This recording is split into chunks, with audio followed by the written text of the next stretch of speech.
Gracias, Carlos. En Venezuela, Marcel, ¿hay medios que se benefician de las restricciones? Hay medios que se benefician muchísimo de las restricciones. Voy a poner un ejemplo.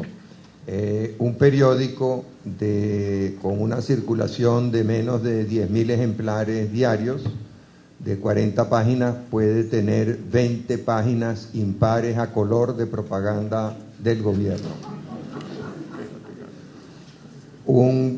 Y hablando de los grandes rotativos, de los 3 grandes periódicos, uno de ellos podía tener, en este momento ya no las tiene, pero llegó a tener entre 40 y 50 páginas de propaganda del gobierno, de las cuales más de la mitad eran impares a color, mientras que el Nacional y el Universal no reciben ni un solo aviso del gobierno.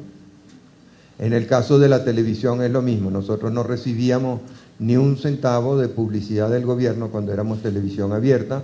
Nuestra competencia, con niveles de sintonía parecidos o ligeramente inferiores, podía tener hasta un 25% de propaganda del gobierno. Eso podía representar 50 millones o más de dólares. Lo mismo ocurre en el trato fiscal. Todos nuestros directores todos los miembros de la junta directiva y los funcionarios más importantes del canal fueron declarados contribuyentes especiales y por lo tanto sujetos a un sistema de revisión mucho más minucioso por el impuesto sobre la renta. Otra cadena logró, no sé cómo, que su presidente y principal accionista fuese excluido de la lista de declarantes del impuesto sobre la renta venezolano, y hoy en día, para fortalecer esa posición, ha obtenido nacionalidad en otro país y por lo tanto con esa nacionalidad en otro país ha logrado mantener la concesión y no ser contribuyente del impuesto sobre la renta venezolano. Otros participan activamente en el negocio financiero. Para que se hagan una idea, Venezuela ha dilapidado aproximadamente 1 millón de millones de dólares en estos 10 años. Y hoy en día la deuda externa es considerablemente superior a lo que era hace 10 años y la deuda interna es 10 veces lo que era hace 10 años. En ese negocio de la dilapidación del millón de millones de dólares y de la creación de nueva deuda interna y externa han participado algunos dueños de medios de una manera intensa.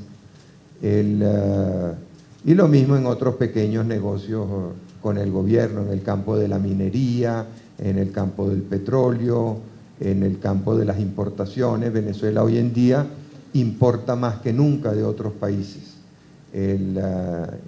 Y esas importaciones no están sometidas a ningún tipo de control cuando son hechas por amigos del gobierno. O sea, no hay licitaciones, no hay control de calidad, no hay control de ejecución, no hay rendición de cuentas.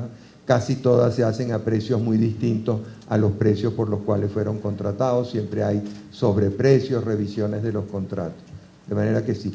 Y en contrapartida, lo único que ellos tienen que dar es silencio. Silencio, autocensura y mucha propaganda oficial. Pero esa propaganda, en la mayoría de los casos, es pagada, o sea que no es un sacrificio. El sacrificio es el silencio, la autocensura.